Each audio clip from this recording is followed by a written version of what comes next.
Hello students, welcome back to my channel biology made easy 9 to 12।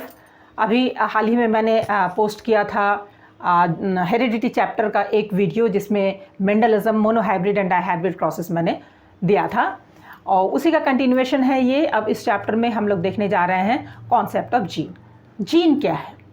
Gene, जिसे unit of heredity भी कहा जाता है, तो gene is actually the linear segment of DNA which is responsible for production of a protein, production of functional protein। तो आप जानते हो कि हमारे सेल के अंदर, न्यूक्लियस के अंदर डीएनए है। ये डीएनए बहुत ही लंबा होता है और उसके डिफरेंट सेक्शन में अलग अलग इन्फॉर्मेशंस होती हैं। तो ये जो इन्फॉर्मेशन है उसी को हम कहते हैं जीन। एक जीन से एक कंप्लीट प्रोटीन तैयार होता है जो सेल में फंक्शन करता है। अब आते हैं क्रोमोसोम्स पर। क्रोमोसोम्स एक्चुअली क्या है?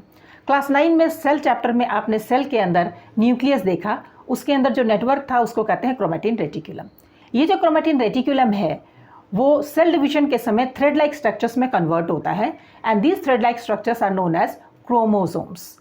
सो chromosomes are made up of DNA and protein.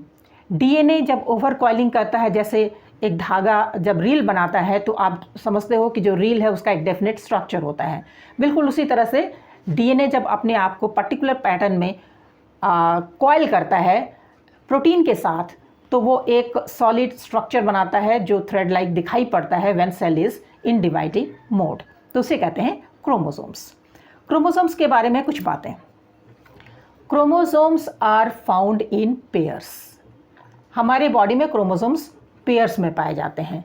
इसकी वजह क्या है कि हमें वन सेट ऑफ क्रोमोसोम तो फादर से मिलता है और दूसरा सेट ऑफ क्रोमोसोम मदर से मिलता है। दोनों मिलकर n+n 2n बनाते हैं, इसलिए हमारे अंदर क्रोमोसोम्स हमेशा पेयर्स में होते हैं।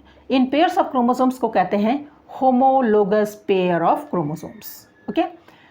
दूसरी बात क्रोमोसोम्स के बारे में कि क्रोमोसोम्स के जो स्ट्रक्चर्स किसी भी पर्टिकुलर स्पीसीज में फिक्स होता है। जैसे ह्यूमन बीइंग की बात करें तो हमारे अंदर जितने भी क्रोमोसोम्स हैं उसका स्ट्रक्चर फिक्स है, उसकी लंबाई, उसकी ओवरऑल बनावट वो फिक्स होगा। नेक्स्ट, क्रोमोसोम्स का जो नंबर है वो भी फिक्स होगा। हर स्पीसीज का अपना नंबर ऑफ क्रोमोसोम फिक्स होता है। पी प्लांट में 7 पेयर्स ऑफ क्रोमोसोम्स हैं, ह्यूमन बीइंग में 23 पेयर्स ऑफ क्रोमोसोम्स हैं एंड सो ऑन। और ये इतना ही होना चाहिए। अगर इसमें गड़बड़ हो गई तो वो जेनेटिकली डिजीज्ड पर्सन या प्लांट होगा। ओके। अगला आते हैं sex determination in human being, जो आपके सिलेबस में है एंड इम्पॉर्टेंट है। How sex is determined in organisms. तो सेक्स डिटर्मिनेशन के दो वेज हैं, एक है एनवायरमेंटल और दूसरा है जेनेटिक। एनवायरमेंटल मीन्स एनवायरमेंट की वजह से मेल या फीमेल होना। कुछ ऑर्गेनिजम्स में ऐसे हैं, रेप्टाइल्स हैं, कुछ टर्टल्स हैं, जिसमें टेम्परेचर पर डिपेंड करता है कि किस टेम्परेचर पर एग हैचिंग हो रहा है, अकॉर्डिंगली वो मेल या फीमेल होगा। किसी किसी में तो सेक्स चेंज भी होता है। और higher organisms usually like human being, इसमें sex is determined because of chromosomes. So it is chromosomes which decides.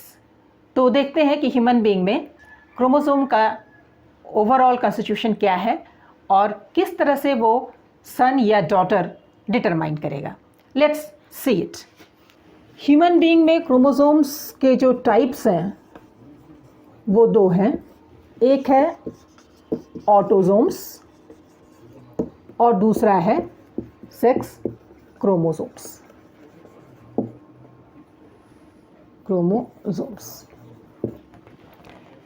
Autosomes, जिसको हम सिंबलाइज करते हैं AA, 22 पेयर्स हैं। 22 पेयर्स हैं। ऑटोसोम्स उसको कहते हैं जो मेल हो या फीमेल हो दोनों में ही पाया जाए, सेम पाया जाए। Okay. Chromosomes found same in male and female. And sex chromosome जो है, अगर मेल है तो XY ये पेयर ऑफ क्रोमोसोम है, और अगर फीमेल है तो पेयर ऑफ क्रोमोसोम XX होगा। तो मेल के लिए 22 पेयर्स एंड XY, फीमेल के लिए 22 पेयर्स एंड XX। तो ये हुआ मेल एंड फीमेल का constitution, 22 pairs and XY and 22 pairs and XX। This is the constitution. हम लोग 22 पेयर्स नहीं लिख करके सुविधा के लिए ए लिखते हैं विच रिप्रेजेंट्स ऑटोसोम्स। तो देखते हैं कि सेक्स किस तरह से डिटरमाइन होता है। उसके लिए हम लोग क्रॉस पर जाते हैं। मान लिया ये फादर है and here is the mother. Constitution तो आपने देख ही लिया, autosome XY and autosome XX। अब मेल में दो तरह के स्पर्म्स बनेंगे। आप जानते हो कि number of chromosome gets half, तो AX ये नंबर ऑफ ये स्पर्म है और दूसरा AY ये भी स्पर्म है। दो तरह के स्पर्म्स तैयार हो रहे हैं मेल के केस में। ये स्पर्म्स हैं और फीमेल के केस में only one type of egg is produced, this is AX। एक ही पॉसिबिलिटी है। अब X स्पर्म अगर इस एग से फर्टिलाइज होता है तो दिस इज द प्रोडक्ट। अगर Y स्पर्म फर्टिलाइज होता है तो this is the product XY। XY होगा तो सन होगा, XX होगा तो डॉटर होगा। ओके, तो ये सेक्स डिटर्मिनेशन की नॉलेज इसलिए भी ज़रूरी है कि यूजुअली हमारे सोसाइटी में ये जो भ्रांति है, यूजुअली किसी लेडी के अगर केवल फीमेल चाइल्ड ही पैदा हो रहा है तो पूरा परिवार, इवन सोसाइटी उसको इसके लिए दोषी मानती है, लेकिन ऐसा है नहीं। आप देखते हो कि जो मदर है वो तो एक ही तरह का एग देंगी, चाहे वो सन प्रोड्यूस करे या डॉटर प्रोड्यूस करे। Of course it is the father who provides two types of sperms for making daughter और फॉर मेकिंग सन। अगर Y कंट्रीब्यूट होता है तो सन होगा, अगर X कंट्रीब्यूट होता है तो डॉटर होगा। तो as such father is responsible, but no, not even father, कोई भी रेस्पॉन्सिबल इसके लिए नहीं है, because it is simply a chance fertilisation. आप जानते हो कि जो मेल गैमेट्स हैं, जो स्पर्म्स हैं, वो मिलियंस के नंबर में रिलीज़ होता है और एग यूजुअली 1 रिलीज़ होता है। तो out of millions of sperm, जो स्पर्म एग से फ्यूज़ करेगा उसके 50-50% चांसेस हैं X हो या Y हो, अकॉर्डिंगली 50% चांस है डॉटर या सन के। तो ये तो प्रोबेबिलिटी है, दोनों में से कोई भी हो सकता है।